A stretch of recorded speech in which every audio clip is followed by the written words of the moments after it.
Hello, football fans. Ryan here. I'm joined by Ryan and Justin. This is Officials Timeout. We get together, we talk about high school football officiating. Thank you for joining us.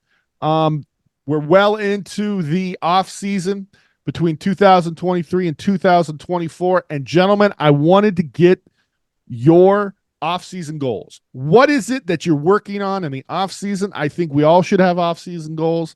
So let's get going. Justin, what is your off-season goal for 2020 for going into the 2024 season?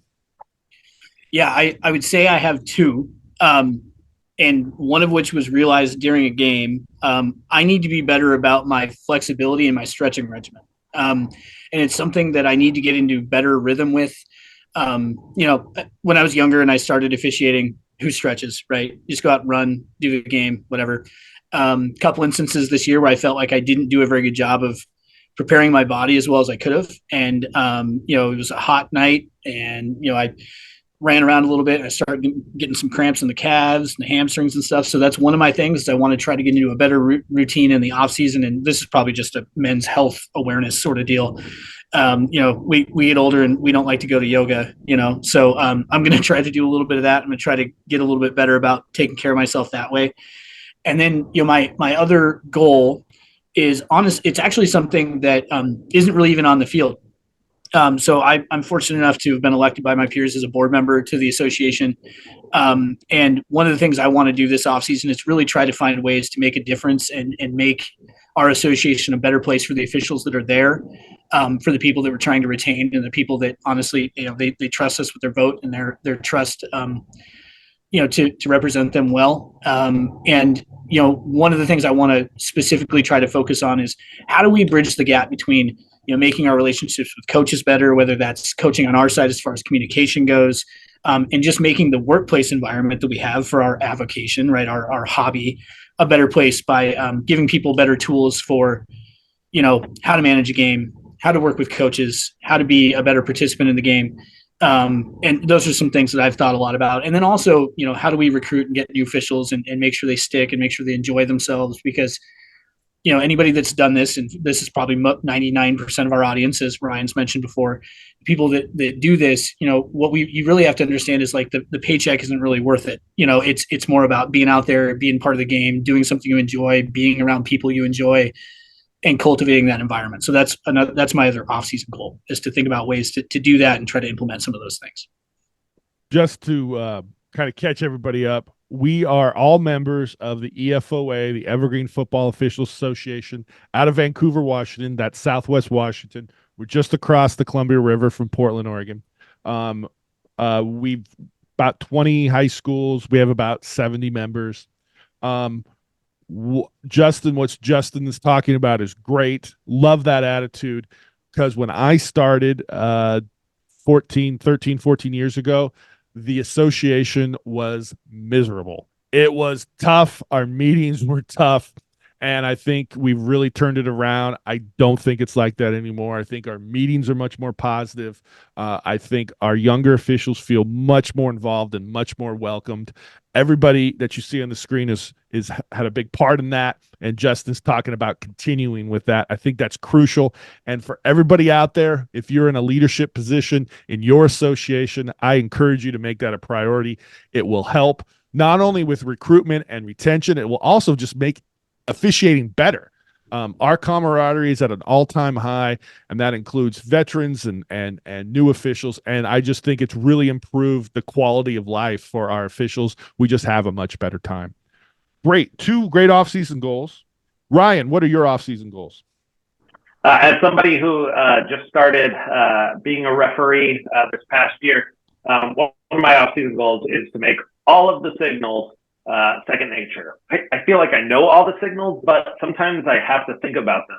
And when you're using that brain processing while on the field, you can lose track of things. So I want to get those signals all 100% second nature so that I can focus my effort on the field and making sure that we are administrating those penalties correctly. We are having good game management. So I'm not having to sort of rack my brain thinking about, what is the signal for a illegal substitution. You know what I mean? That's awesome. And I think knowing the signals as a white hat is huge because that is one of the outward ways you express your white hatness. And if you nail them, people are like, oh, wow, he really knows what he's doing. Even if you don't, if you know them, they're like, oh, wow, he's really on top of it. He knows the signal. So that is a great offseason goal. Did you have another one? That is all I had prepared for you right now. I'm sorry. I didn't mean to put you on the spot. That is very good. Mine, as you could probably tell whenever the camera's on me, mine is to get into better shape, to get fit.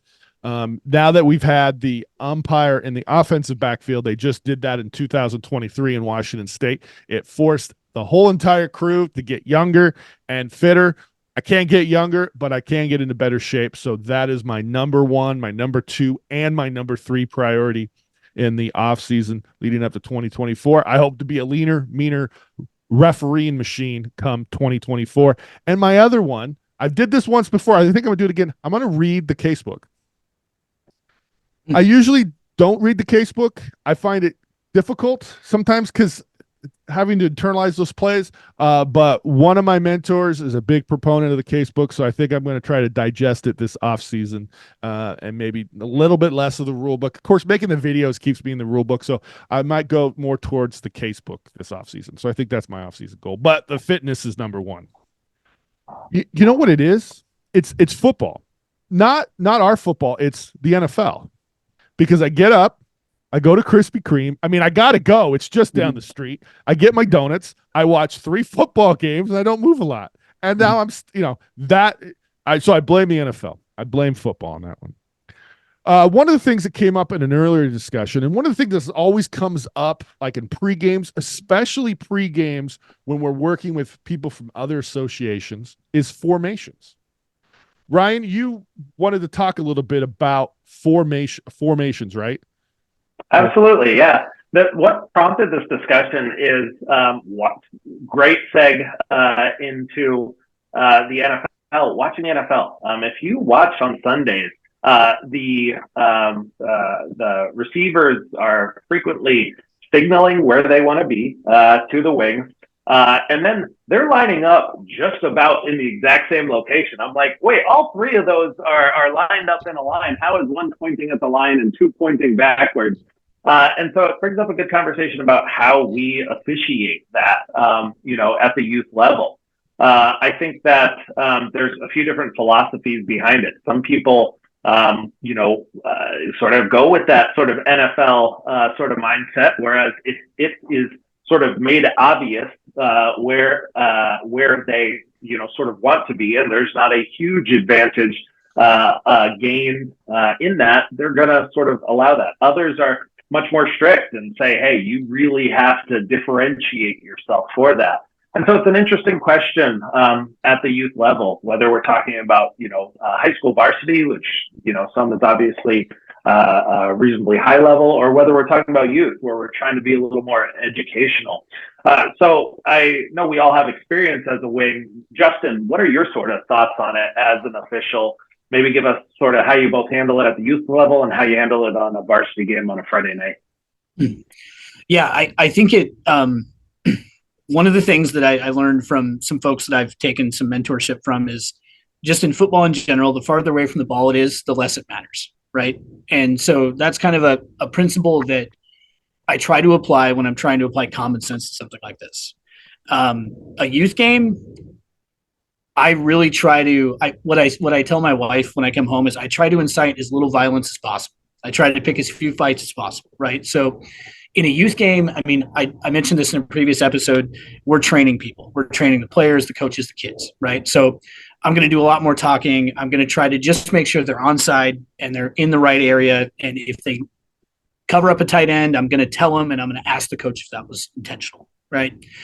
Maybe when you get to youth playoffs or something, you throw it a little bit more, right? But I'm generally going to be pretty lenient, mainly because I want the kids to run plays. I want them to learn football. Yeah, lining up is an important part of football. I get that. The spirit of the rule is more about, identifying eligible and ineligible players, right? I mean, that's kind of what you're talking about there. Youth game, kids standing that far out, they know they're going to cover him. That's just what they're going to do. I feel like that graduates a little bit. You get into a freshman game, you definitely want to make sure they at least know where they're supposed to be. And I would say in a varsity game, it's kind of the same way. If a kid comes out, he's in no man's land. He points back, he's back. He points forward, he's forward. The ones where I think you do get is where a kid will intentionally indicate the wrong position. And that's where I think, you probably should see a call, in my opinion, because I feel like that's the thing that they're doing there is they're making a mistake, right? Alignment is so hard. You're standing a long way from the ball. You're getting set. You got a lot going on.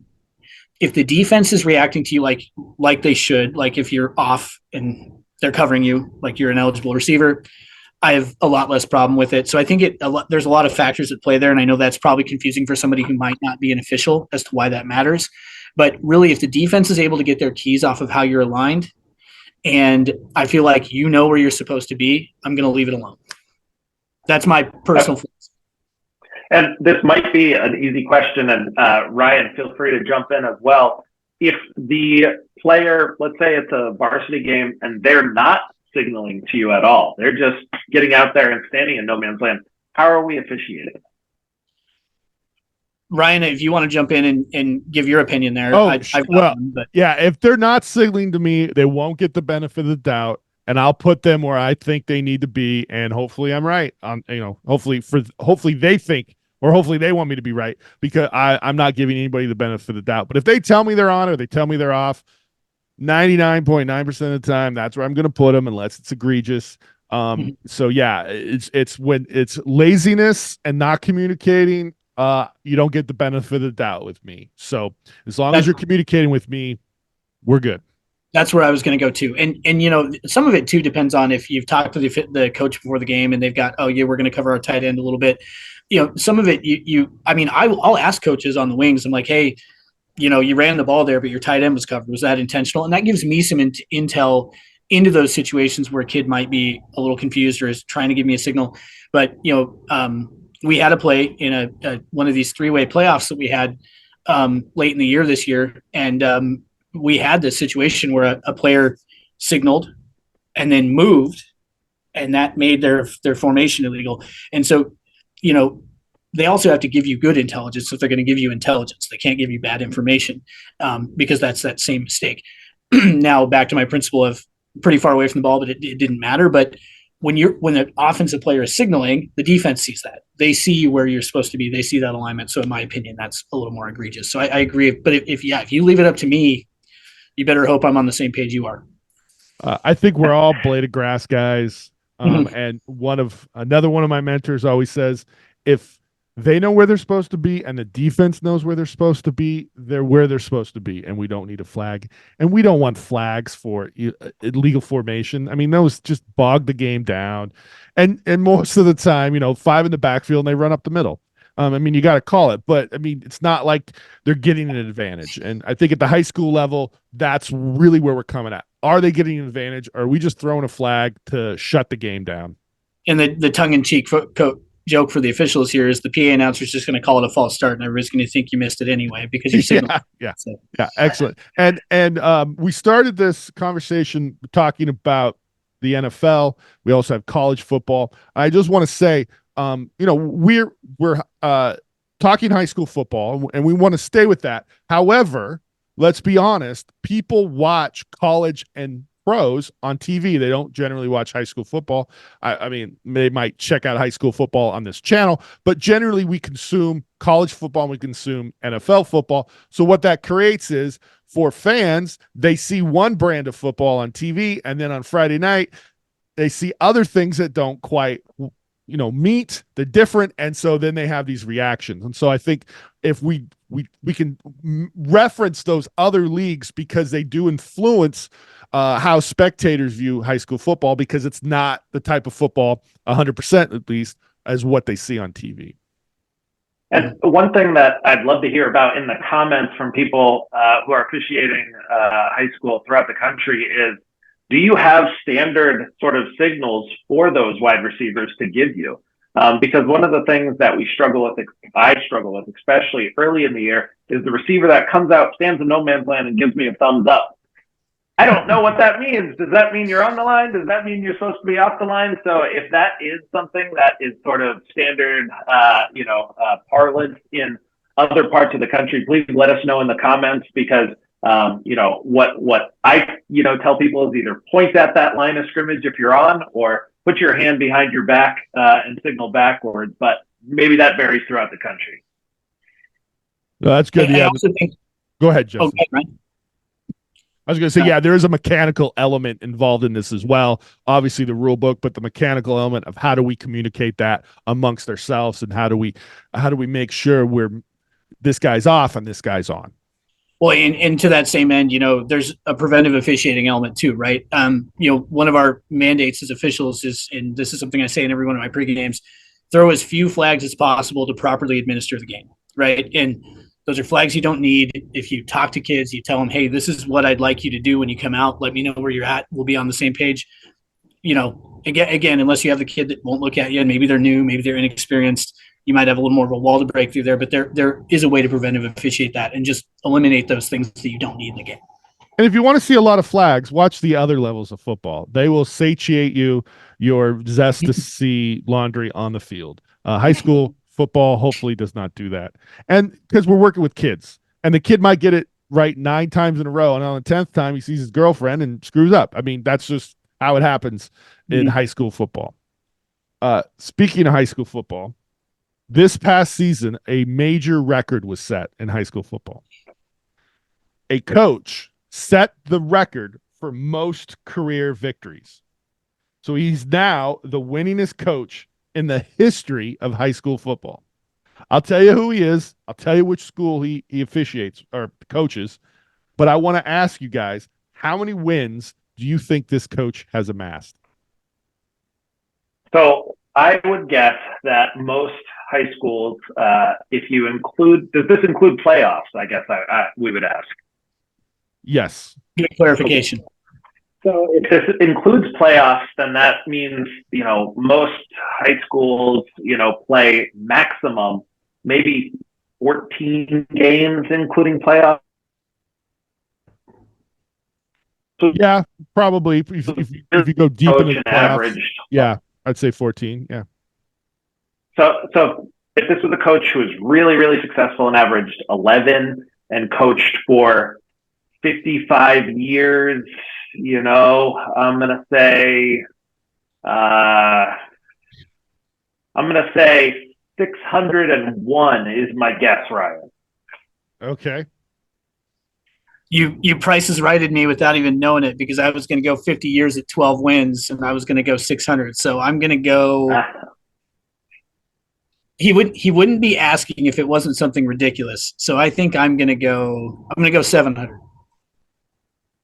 You guys are too smart. That's very good. Really, I was shocked by this number. Not as shocked as you guys, obviously. So it's set by John Curtis Christian. He coaches in Louisiana. He's the head coach, and he has 621 wins.